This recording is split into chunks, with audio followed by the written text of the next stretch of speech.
Bernama Radio dan klik butang share. Santai Tengah Hari Bernama Radio. Okey, tiba masanya untuk program Grad TVET bersama saya Nazira Noran ketika ini, dan hari ini kita nak bercakap mengenai sektor pembuatan dalam revolusi industri 4.0, ya, GMI sebagai penjana tenaga kerja mahir untuk industri, dan sudah pun bersedia di talian Zoom ketika ini di sebelah kiri Dr. Rohaya Kamaluddin dan Ketua Seksyen Manufacturing and Management dari Jabatan Kejuruteraan Mekanikal GMI, dan juga Ketua Seksyen dari Jabatan Kejuruteraan Mekanikal Encik Rashdin Ramdi. Assalamualaikum kedua-duanya. Apa khabar? Waalaikumsalam warahmatullahi. Khabar baik. Okey. Baik, alhamdulillah puan. Baik, nak bercakap tentang sektor pembuatan dalam revolusi industri 4.0, ya. GMI sebagai penjana tenaga kerja mahir untuk industri di Malaysia dan antarabangsa, dan untuk Grad TVET kali ini kita nak mulakan dahulu bersama dengan Encik Rashdin, ya. Semenjak GMI ditubuhkan, mungkin GMI dikatakan menjadi penjana utama kepada penghasilan tenaga mahir dalam sektor industri, atau lebih tepat lagi sektor pembuatan, terutamanya dalam negara. Apa yang menyebabkan GMI ni dianggap sedemikian, Encik Rashdin? Okey, terima kasih. Assalamualaikum warahmatullahi wabarakatuh kepada semua pendengar dan juga penonton bernama radio. Alhamdulillah, pertama sekali di kesempatan pada kali ini saya bagi pihak GMI, khususnya dari Jabatan Kejuruteraan Mekanikal, ingin mengucapkan terima kasihlah kepada pihak bernama radio kerana sudi menyebut kami untuk mengupas sedikit tentang topik pada hari ini. Baik, Puan DJ Nazira, ya, untuk menjawab soalan tadi, izinkan saya ceritakan serba ringkaslah tentang asas penubuhan GMI ini. Okay? Jadi asas penubuhannya adalah sebenarnya hasil dari kajian kerajaan dan rentetan daripada permintaan yang tinggi terhadap keperluan penyediaan tenaga kerja berkemahiran tinggi, terutamanya daripada pemain industri dalam sektor pembuatan otomotif negara pada ketika itulah. Kalau kita lihat balik, kita imbas balik, Proton telah ditubuhkan pada tahun 1983, dan dengan penubuhan Proton ni, Proton telah membawa bersama, memacu, menjadikan pengedar, vendornya pesat juga membangun. Jadi vendor-vendor ni terdiri daripada industri-industri SME dan juga industri-industri yang besar juga.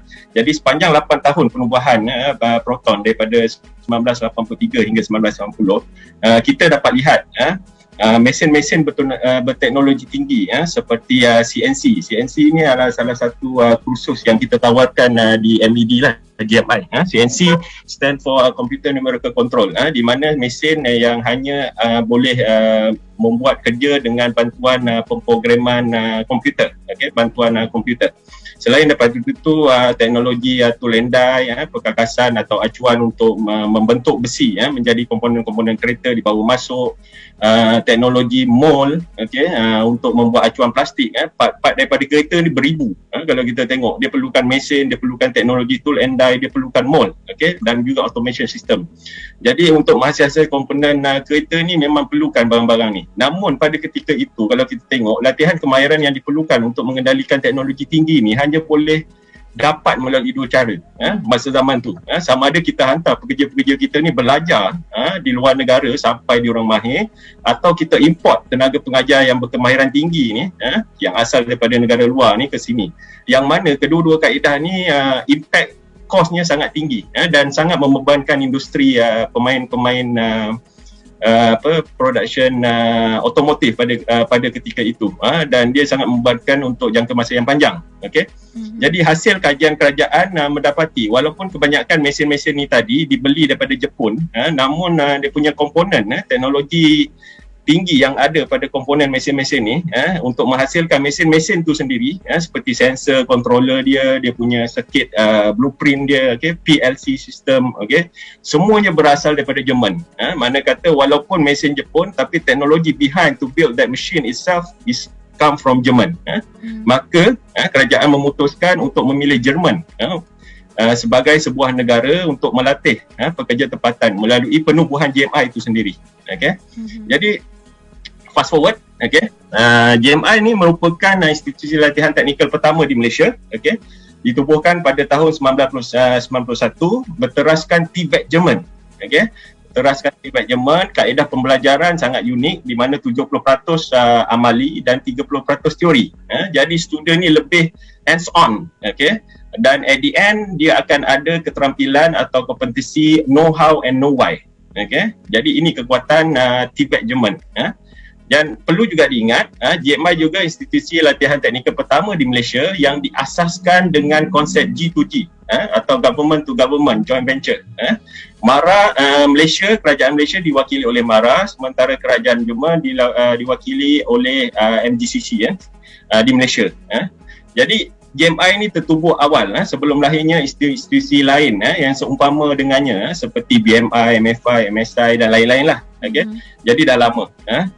Sekarang ni kalau kita tengok daripada tahun 91 sampai 2021 kita dah ada 30 tahun di Malaysia. Dan Alhamdulillah sejak pengambilan pertama, pelajar pengambilan pertama berlaku pada tahun 1992 seramai 56 orang. Dan sehingga kini GMI berumur 29 tahun telah berjaya, Alhamdulillah, berjaya melahirkan hampir 14,000 graduan TVET. Wah, berkemahiran tinggi. Ya. Diam tak diam, tapi pelik ramai orang tak tahu. Tapi kita sangat terkenal di industri, insya-Allah. Okey. Itu jadi, industri lah. Okey. Jadi insya-Allah, terima kasih.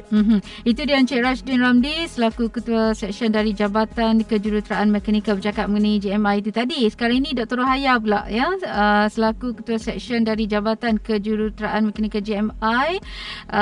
Kita nak tahu lebih lanjut jawatan ataupun apa graduan GMI bila dah masuk industri tu, apa yang mereka boleh buat ataupun bagaimana orang kata penjelasan lah. Mungkin kita tak nampak jawatan apa nanti nak pegang lepas ni.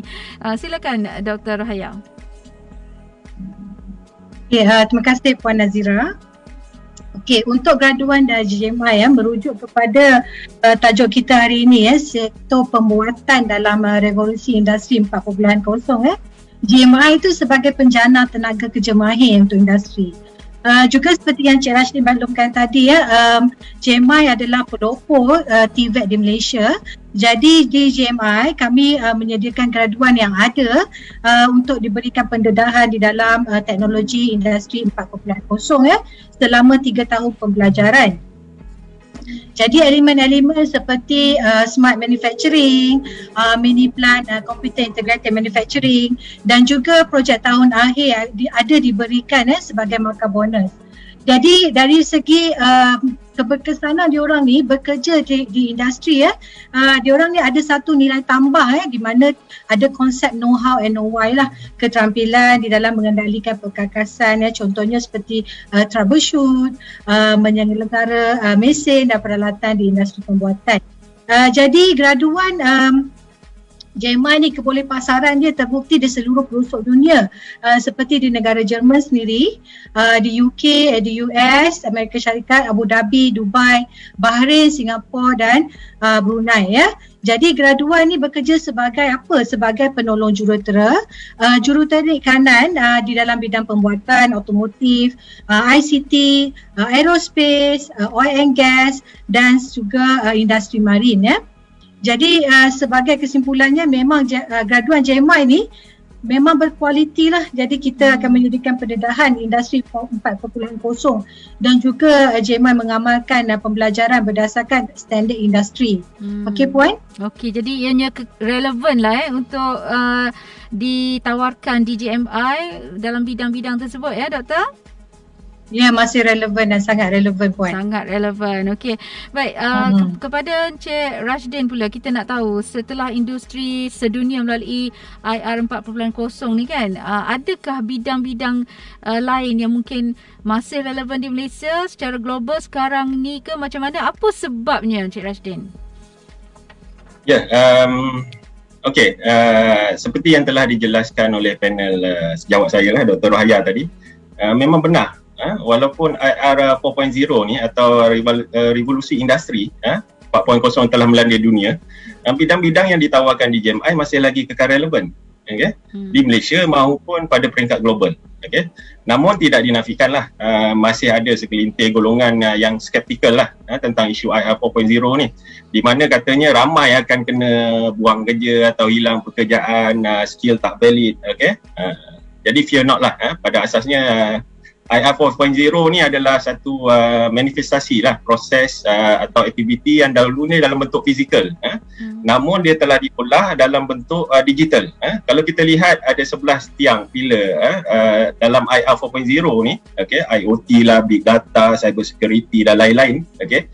Kesemuanya ni memerlukan capaian internet dan juga komputer programming untuk direalisasikan. Namun perlu diingat juga segala aktiviti ni dia masih terikat dengan dunia fizikal untuk yang paling penting dia perlukan interaksi manusia tu sendirilah.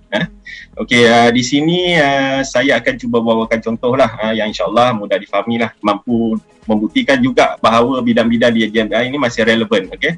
Contohnya IoT, kita tengok IoT hasilkan smart home, hasilkan smart car, smart app, smart biz, semua smart. Perlukan smartphone lah, of course, dan capaian internet. Tapi tanpa pembinaan rumah yang sebenar, tanpa pembinaan pembuatan kereta yang sebenar, tanpa produk yang sebenar dan tanpa pengguna yang sebenar, ianya tidak akan lengkap. Kan?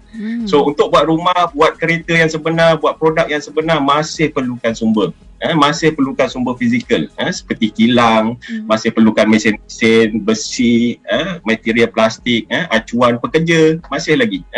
Cuma kini segala peralatan atau kekasan tadi di kilang dipasang dengan sensory device ataupun algoritma komputer untuk memenuhi keperluan ekosistem dalam IR 4.0 ni. Jadi dia akan ubah cara hidup kita, cara berfikir, cara bekerja, di mana sebenarnya ia akan menjadi lebih mudah, pantas. Produk dapat dijual pada harga yang kompetitif dan dapat juga dihantar pada masa yang sesuai atau yang tepat. Jadi kesimpulannya, Puan, secara holistik, definasi kerja berkemahiran, definasi tenaga kerja yang berkemahiran tinggi ini bukan hanya dinilai pada tahap kecekapan seseorang untuk menghasilkan produk, tetapi juga keupayaan diri dia untuk menyesuaikan diri dalam mengaplikasi teknologi 4.0 ni dalam penghasilan produk sendiri. Jadi elemen-elemen ni ada dalam setiap modul pembelajaran, program-program yang ditawarkan di JMI sehingga kini. Sebab setiap program kita bangunkan berdasarkan keperluan industri. InsyaAllah. Okay. Semoga itu yang menjawablah. Baik, Dr. Rahaya pula. Maksudnya GMI ni dia sediakan pendedahan kepada IR 4.0 ni kepada graduan yang masih belajar lagi. Maksudnya macam tu. Jadi contoh bila kita sebut sektor pembuatan ni, ramailah anggap yang mereka ni akan kerja kilang, kilang operator pengeluaran ni lah. Jadi apa senario sebenar bagi graduan GMI bila diambil bekerja di industri ni? Mungkin doktor boleh beri pencerahan sedikit. Okey, JMI ni sebagai pelopor TVET selama hampir 29 tahun jadi Jerman dan industri 4 ni dia sangat sinonim lah. Mana kata bila JMI itu mengamalkan sistem di Jerman TVET, jadi adalah sangat menitik beratkan lah elemen-elemen di dalam skill lah, kemahiran Jadi industri 4.0 ni dalam ketengahan industri pembuatan dalam konsep bidang macam mana yang graduan kita masuk contohnya dalam persekitaran yang berbahaya dan kesihatan dan keselamatan, supply chain, pengurangan bahan buangan di dalam pengurangan produk dalam sistem pembuatan bagaimana student ni dapat mengurangkan masa dalam membuat pengurusan sistem penghantaran dan ada juga potensi-potensi di dalam IR 4.0 yang terbuka luas di dalam sistem pembuatan di Malaysia. Jadi di JMI ni kami menawarkan mechanical based program di Diploma Engineering Technology di mana akreditasinya di bawah MQA. Jadi konsep pembelajaran yang dibelajar adalah dalam 3 bidang ni Puan. Manufacturing Management, Precision Machining and Assembly dan Industrial Mechanical Design. Jadi elemen-elemen ni khususnya di dalam bidang pembuatan dan pengurusan masih kekal relevan, dan bab kata pepatah produk graduan dalam JMI ni ibarat pisang goreng panas. Sebelum habis belajar lagi, sebelum habis belajar lagi memang industri tu kita tunggu-tunggu mana keras produk JMI ni. Laku keras. Kami pun alumni sebenarnya, Puan. Okey, maknanya bila pandemik tu ada tak ada kesan lah walaupun pandemik. Ya, insyaAllah. Okey, baik Cik Rashdin, kita tahu sekarang ni norma baharu yang kita amalkan disebabkan pandemik. Masa depan graduan GMI ni, terutamanya dalam jurusan pembuatan, adakah mereka masih lagi diambil bekerja di industri ataupun ada kekangan ke ataupun kurang sikit ke atau bagaimana setakat ini Cik Rashdin? Okey, untuk menjawab soalan ni, saya secara peribadilah berpendapat Puan. Norma baru ni cara tak langsung dia sebenarnya dah menghasilkan satu orang panggil anjakan paradigma dalam pola pemikiran masyarakat kita ni tentang pentingnya menjaga keseimbangan antara nak mengekalkan kesihatan dan juga menjana ekonomi masing-masing. Betul tak? Kan? Jadi PKP atau MCO ni kita harus tanggapi dia sebagai suatu langkah pendidikan lah yang bersifat sementara sehingga semua boleh disiplinkan diri untuk patuhi SOP yang telah ditetapkan. Jadi kehidupan masih perlu diteruskan. Jadi permintaan terhadap barangan keperluan harian masih berlaku kalau kita tengok di situ, dan itu antara sebab dan faktor ada sektor-sektor ekonomi yang telah diklasifikasikan sebagai essential essential industry. Sebagai contoh sektor pembuatan masih lagi beroperasi walaupun during MCO kan. Sebab apa? Masih terdapat permintaan terhadap barangan keperluan harian tadi. Justru saya yakin insya-Allah masa depan graduan GMI ni masih cerah, ditambah lagi dengan kita ada bermacam-macam program memberi pendedahan kepada IR 4.0 ni semasa mereka masih belajar lagi di GMI. Jadi insya-Allah tak ada masalah. Jadi tak ada masalah kekal relevan lah Okey. Selagi diperlukan. Baik, Dr. Rahaya pula, kita tahu sekarang ni sektor pembuatan adalah antara penyumbang utama dalam membantu pertumbuhan ekonomi negara walaupun menularnya COVID-19 seperti yang diberitakan oleh sebuah akhbar tempatan baru-baru ini. Bagaimana transformasi revolusi industri 4.0 ni dapat memberi nilai tambah ataupun impak kepada sektor pembuatan di Malaysia pula, Doktor? Okey, dari segi bidang industri 4.0 industri forward Malaysia sendiri dia telah pun mengamalkan kita ada satu polisi di mana polisi itu adalah polisi National Industry 4.0 di mana MITI sendiri telah mewawarkan pada tahun 2018 industri forward ni dia berjurus kepada sistem pembuatan, sistem proses yang lebih mampan, yang konsep-konsep digitalization teknologi pembuatan yang terkini dan juga pengurusan sistem yang lebih cekap lah. Okey, jadi dalam industri 4.0 tadi yang Tuan Rashdin ada bagi tahu kan, di dalam industri ni penggunaan sumber yang cekap dalam teknologi hiliran untuk teknologi asas contohnya teknologi asas yang penting dalam bidang mekanikal ni lah dalam bentuk pembuatan perkakasan contohnya hardware. Tanpa hardware ni tiadalah industri 2, 3 dan 4. Kerana hardware ni, yang perkakasan ni ialah industri 1.0. Jadi memang relevanlah Malaysia sekarang dan kita memang ke arah industri forward insyaAllah. Okey. Baik, akhir sekali Cik Rashdin, mungkin menyentuh dengan industri 4.0 ini juga kan. Agaknya kat mana kedudukan ataupun perkembangan teknologi di Malaysia jika kita nak banding dengan negara-negara lain, Cik Rashdin? Okey, kalau kita rujuk balik, ada inisiatif daripada kerajaan untuk membawa masuk teknologi 5G. Kan? Sekarang ni kita masih lagi berada pada teknologi 4G dan harus diingat bahawa industri 4.0 ni kebergantungan terhadap capaian internet yang laju tu sangat penting. Jadi dari perspektif negara tu sendiri, kalau dia boleh menyediakan infrastruktur 5G ni lebih awal, maka dia boleh boleh memacu IR 4.0 ni dengan lebih ekosistem akan jadi lebih lengkap. Macam IR 4.0 ni dia punya champion MARI. MARI diasaskan daripada MAI, Malaysia Automotive Industry Malaysia. Jadi kalau kita tengok yang diketuai oleh Datuk Madani, dah banyak inisiatif dilakukan dan kita pun ada menjemput Datuk Madani ke GMI dan beliau sendiri sangat orang kata dengan kita punya pencapaian dan kepakaran kita dalam mengendalikan mesin-mesin berteknologi tinggi itu sendiri di GMI. Jadi insya-Allah Malaysia boleh kekal relevan jika infrastruktur 5G dapat dimulakan seawal mungkin, dan kalau tak silap saya by tahun depan 2023 inisiatif ni akan disambung. InsyaAllah. Okey, insyaAllah. Jadi kalau ramai yang dah dengar tadi berminat nak melanjutkan pengajian ke GMI ataupun German Malaysian Institute, pengambilan sesi Julai masih dibuka sehingga 23 Ogos, betul? Betul. Okey.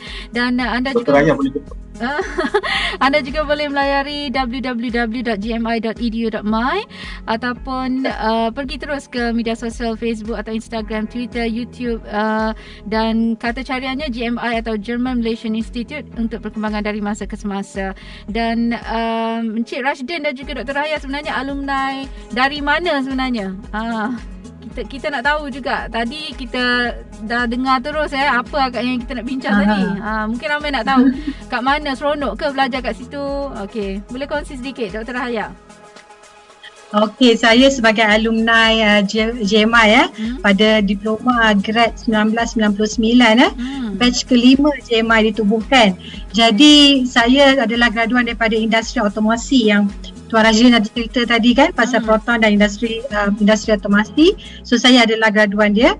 Dan daripada prospek kerja, memang sebelum saya habis belajar pun dah ada industri dah datang kan ambil untuk interview, dan kita orang pekerja dengan gaji yang masa tu diploma untuk gaji yang 1,800. Banyak tu masa tu. Diploma masa tu memang banyak lah kan. Biasa 1,800 tu degree. Betul tak? Betul. Okay. Jadi 1,800 tu banyak lah bagi saya kan masa tu. Jadi bagi saya bila saya daripada MRSM student, so saya memang fresh, tak ada pengalaman pun dari segi kendalikan mesin kan. Jadi memang pengalaman yang baru lah dalam hidup saya. Jadi bila saya diberi pendedahan yang one to one machine 1:1 1:1 pelajar dengan mesin tu, memang pengalaman yang menyeronokkan lah. Jadi bila saya bekerja sebagai engineer, pembantu engineer dalam mechanical design so saya rasa sangat teruja lah, dan Alhamdulillah tu semua rezeki kan. So GMI punya quality produk memang industri memang sangat perlukan lah, insyaAllah. Cik Rashdin pula, ringkas dia.